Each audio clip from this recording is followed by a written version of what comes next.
Ya, kalau sampai menyatakan siaga satu, itu pasti ada alasannya.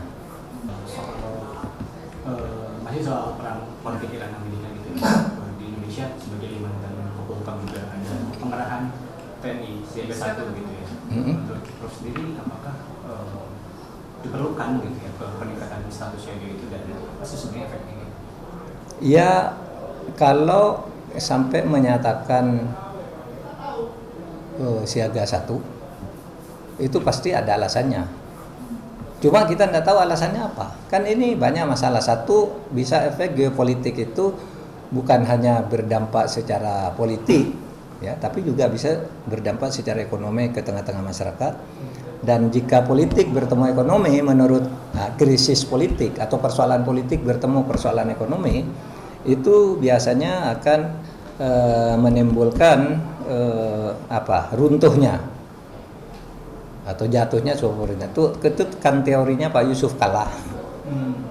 Nggak apa-apa tuh kemarin ekonomi, politik kayak gitu kan belum, ekonominya masih bagus. Nah sekarang politiknya mulai agak gonjang-ganjing, ekonominya mungkin terancam, perlu nih siaga satu. Mungkin ya, saya tidak tahu. Kan siaga satu itu artinya semua kekuatan itu harus siaga penuh 24 jam bertugas, semua anggota TNI.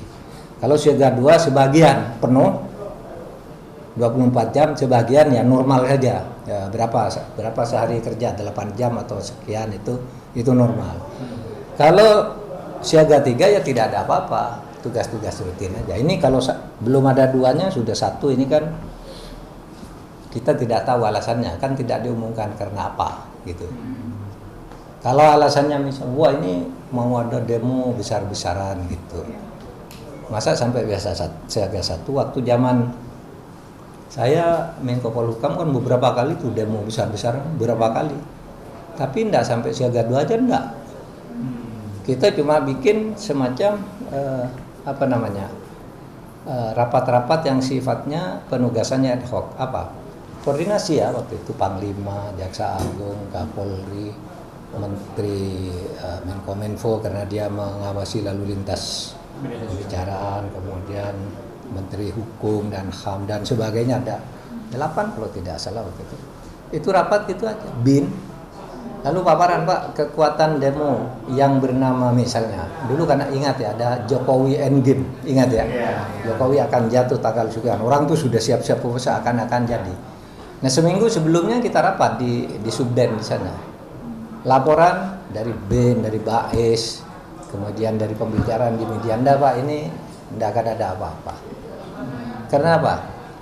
Kekuatannya ini terpencar, ada di Bekasi sekian, di Senen sekian, di ini sekian, di luar kota tidak banyak. Dan yang penting tidak ada korlapnya waktu itu yang mengumumkan resmi. Itu kan TikTok apa namanya? Korlapnya siapa? Tidak ada kan? Nah, kalau tidak ada korlapnya itu tidak ada duitnya Pak gitu. Lalu dibagi. Ini Polres sana nangani situ, ini nangani situ, tidak terjadi apa-apa.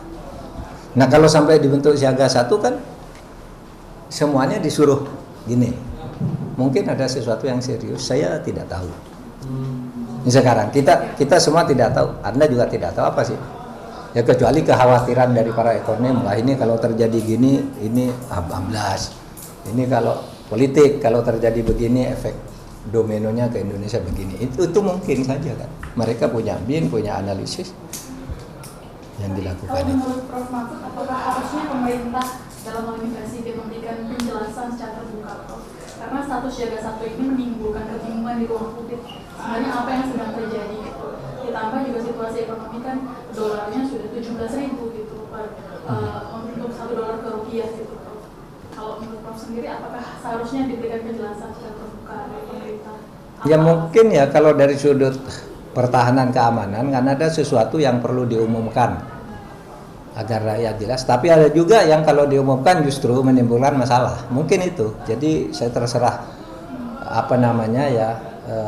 eskalasi persoalannya aja kayak apa. Kalau perlu diumumkan itu kewajiban konstitusional, rakyat Indonesia berhak mendapat informasi yang sejelas-jelasnya, kan ada tuh di pasal 18F kan, sudah ada itu. mendapat informasi, menyampaikan informasi, menganalisis gitu. Nah, kecuali ada sesuatu yang akan membahayakan, karena informasi itu ada yang dirahasiakan dulu, ada yang langsung dibukakan. Itu presiden lah yang tahu.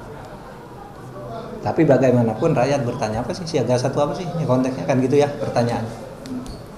Itu cukup ya? Wah, cukup.